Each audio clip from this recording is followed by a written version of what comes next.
The volleyball team was pushed to the brink against the Academy of Art with their 14-match win streak on the line.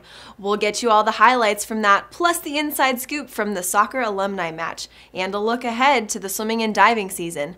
We'll also get you up to date with the happenings around FPU athletics. All that and more is coming up right now on Inside Fresno Pacific Athletics.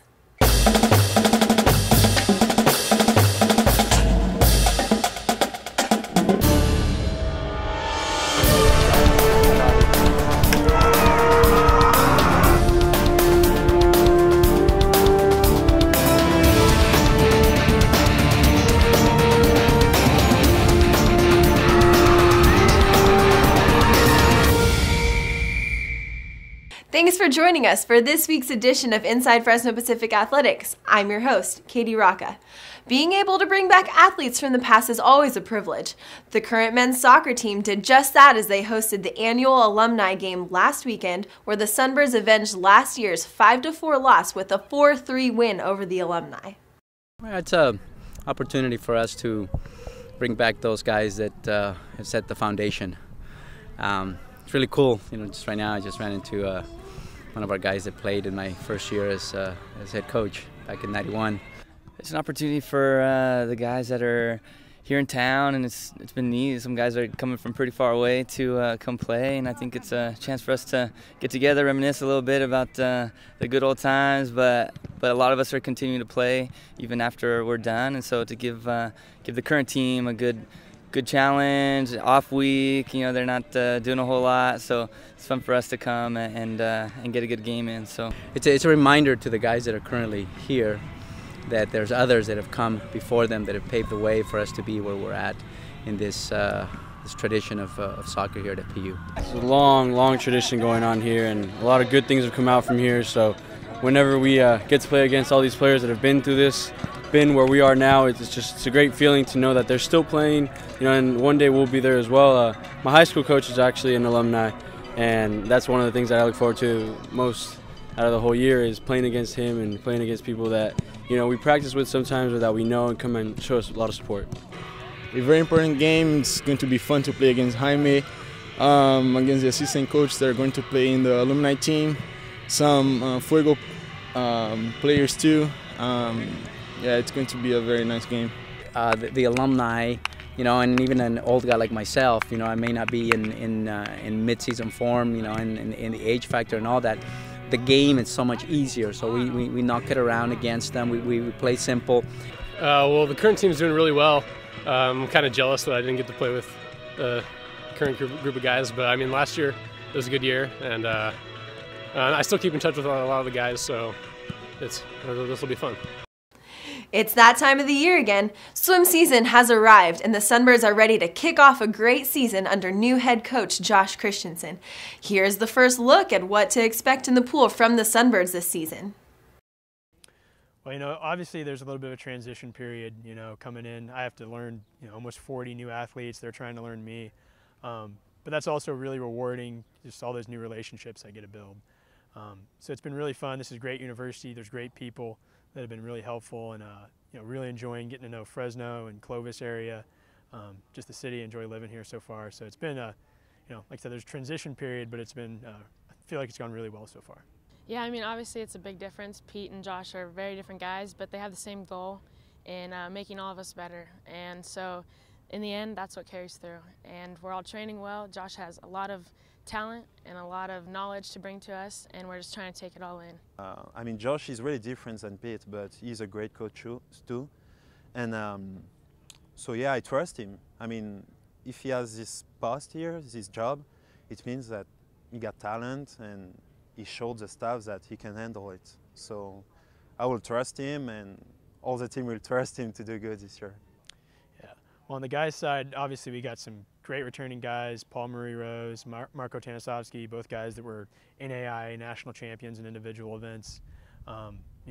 Really strong relays and sprints. Those are kind of be the strengths of our team right now with where we're at. I think we have a lot of talent in the team this year, and I think we're gonna do good because many people graduate, so we need to find other people to be in the team. And we have a great coach, we have a great team, so we'll do good. On the women's side, we got Kendall Swanson, Katie Brown. Once again, we're pretty strong sprint-wise and in the relays. But both men and women, depth is the area that we just need to get better at right now. In the past, we've had a really strong distance group, and we lost a lot of that last year.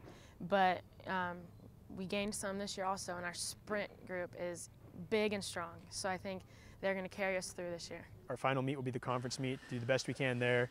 It's a tough conference. UCSD right now is kind of the top dog, and we also got Cal Baptist and Concordia that have been really strong on the guys' side. And on the girls' side, it's even deeper with Pepperdine, a Division I program, and Alaska Fairbanks as well. So we got some really stiff competition at the conference meet, but that'll just prepare us as we transition in NCAA very well, I think.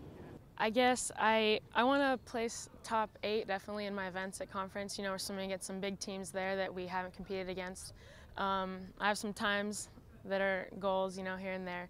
But I think just as a team, we want to show up at conference and, show everyone who we are as Fresno Pacific moving to NCAA Division II. Race fast against those big teams and, the next couple years just grow and get faster and faster. This year, yeah, we don't have nationals this year, but I hope to win the 100 and 200 at conference. And just to do my best, I don't have a roof on my objectives. And I will do everything to do my best in February at conference. So there is no reason I cannot do it. Here with a look at this week's highlights is Brandon Tripp. The number 15 Fresno Pacific Sunbirds playing host to the Academy of Art Urban Knights, who had upset on their minds. First set, and it was all AAU. The Urban Knights were up by as many as 7 points early on in the match, and they took it to the Sunbirds. They would take set 1 25-17. Coach Winter and the Sunbirds would have to regroup in the second set, and they did just that. Hoopia Inc. capitalizes on the confusion by the Urban Knights to put FPU up early in the set, and Erica Adachi will close it out here with the monster kill. Sunbirds take set 2 25-19. Academy of Art came back to take set 3 25-22, and so with their backs against the wall and their 14-match win streak on the line, FPU responded, and Morgan Williams came up huge. The solo block here, and then teams up with Emily Carroll for the set point. We would head to a decisive set 5. In the final frame, it was all Sunbirds. Kara Mitchell with the kill for the 1-0 lead. That was followed by a great set to the middle by Adachi and a kill by Kathleen Anderson, one of her team-leading 17 kills on the night. And here it is, your match point. Anderson again gets the kill. The Sunbirds win the set 15-5 and take the match 3-2 to run their win streak to 15. We've seen them at a tournament, and they go up and down, and they've been doing really well the last couple of days. So we knew it wasn't going to be easy. It's a lot easier to come back when you have encouraging teammates and when you just work really hard for each other. And I think that's what really helped us. We were enthusiastic, and we just played hard the whole time. They were really tough. They played a lot of defense. Their offense was really good. So we really had to push hard and lay it all out there and work to win this game. Our outside hitters had a hard time, and there's going to be nights where the hitting is just not on, and we're not perfect. We are far from that, and so we had to focus on some other things and change our game strategy a little bit. And they had a lot of offense, and when they were in system, they were unstoppable. I mean, they had some front row hitters and their right side hitters, their middles, that did a really nice job of running around, and we just couldn't stop it. So they did a great job, and we finally were able to keep them out of system and push them, and that's when we were able to score. So it's great for us to have a tough match like this. It really helps us kind of expose our weaknesses and see what we really need to work on in practice, and it really gives the girls an idea of what are the things that we need to get better at, because we're telling them in practice we need to work on this, and until they actually see, like, okay, maybe we do need to do that. The Sunbirds back at home for a match with number 20 Concordia, and FPU was in for a fight early on in the match. It was back and forth affair as neither team really seemed to get a stranglehold on the match. Ian Ruse with the penalty shot here to keep FPU around, but in the second quarter, it was too much Concordia as the Eagles reeled off 6 goals and started pulling away from the Sunbirds. Freshman Daniel Seymour gets the goal here, but the Eagles lead FPU at the break 11-4. In the third quarter, goalkeeper Jake Finney stepped up with a couple of huge saves for the Sunbirds. Finney has been solid in goal all year long for the Sunbirds. Glenn Lyon trying to mount the comeback for FPU, but the shot goes just high over the crossbar. Concordia up 15-7 at the end of 3. The fourth quarter, Fresno Pacific got beat on the break a few times, which led to a couple of easy goals for Concordia. The Sunbirds fall to 10-7 on the season in the 20-9 loss. You know, Concordia, solid program, solid team. They have been. They're in the national top 20 poll, and so they're right up there. So we knew coming in it was a tough game. We're down 3 key players today, and so it hurt not having the depth in the bench that we normally have. And so that took its toll on us, and we just didn't execute. We had some great opportunities we created in front of the cage, and we just couldn't hit it past their goalie. We're too busy watching our shots. We're too busy watching and looking around to see what the official's calling rather than just reacting, and that kills us. And so we do need to work on that reaction time, work on exploding out of that transition and keeping up with them, not watching whether or not we make the shot, but just covering up on defense. Thanks, Brandon. The Sunbird Swimmers got off on the right stroke last week as they kicked off their season at the PCSC Pentathlon Invitational in La Mirada. Impressive performances on both the men's and women's side led to a successful first meet for FPU. Junior Paul Marie Rose took first in the freestyle pentathlon, and sophomore Kendall Swanson swam her way to win the distance individual medley pentathlon. The men and women both finished the meet in third. Cross country took home 6th and 7th place finishes in the Vanguard Invitational last weekend. Top finishes on the men's side by Marvin Ortiz, Cody Kinsman, and junior Dallas Nord gave the Sunbirds their third best finish of the season. Vanessa Carrasco and Sarah Agazignali brought it home for the women who finished 6th. Have you been slacking on checking out the incredible talent at Sunbird sporting events? Have no fear. You have not 1, not 2, but 3 opportunities tonight to check out your choice of FPU athletics.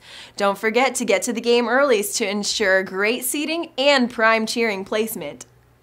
Tonight, soccer will be bringing the heat when Azusa Pacific travels to Fresno to see who in fact has the quickest feet in California. Kickoff for the men starts at 5 p.m. and the women play at 7:30. Also, the men's water polo team faces rival California Baptist at the Sunnyside Aquatic Center in an intense match of sheer strength and power. Game time is set for 7:30. Water polo will continue play this weekend in the Santa Clara tournament. On Saturday, the Sunbirds will meet UC Davis at 11:40 a.m., followed by Brown University at 3:40 p.m.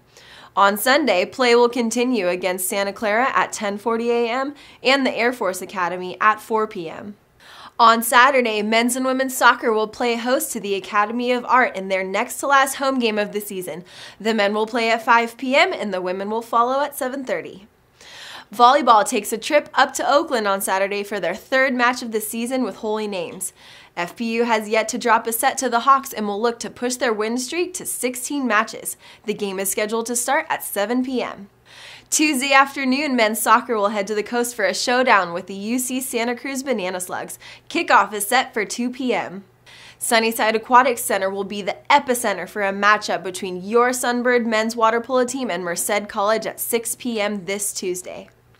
Wouldn't you like to have in your own possession your very own Fresno Pacific t-shirt that you can wear to all of our sporting events? If so, come on out to Sunbird Hoops Madness on Tuesday, October 23rd at 8 p.m. in the Special Events Center. Admission is free, and if you're amongst the first 200 attendees, you'll receive a free t-shirt. In between play of the men's and women's orange versus white scrimmage, there will be all kinds of contests and raffles taking place, so don't miss out as we kick off the 2012-2013 basketball season. Remember, you can stay up to date with all of the latest news, scores, and highlights for the Sunbirds at fpuathletics.com and on Twitter at FPU Sunbirds. Thanks for joining us, and we'll see you next time right here on Inside Fresno Pacific Athletics.